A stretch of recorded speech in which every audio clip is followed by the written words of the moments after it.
les principaux responsables, c'est l'État. Hein. Voilà. Ils ne nous ont pas protégés au moment où ils auraient dû le faire. Voilà.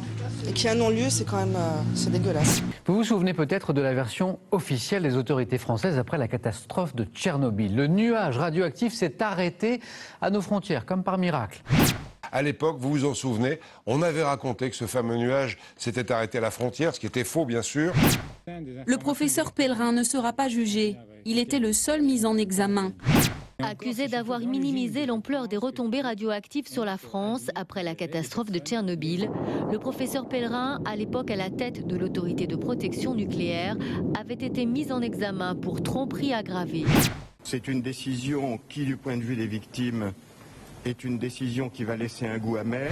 En Corse, ça fait jaser, c'est le moins qu'on puisse dire. Beaucoup auront le sentiment que c'est une manière de faire sortir un grand dossier par une petite porte.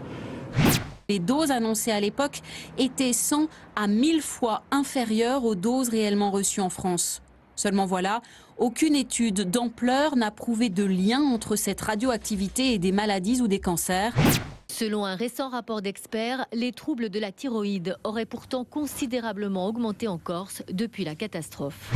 Et vraisemblablement, quand on affinera un peu plus les études, on se rendra compte qu'il y a beaucoup plus de cancers, non seulement de la thyroïde, mais d'autres cancers, des lymphomes, des leucémies et autres manifestations cancéreuses.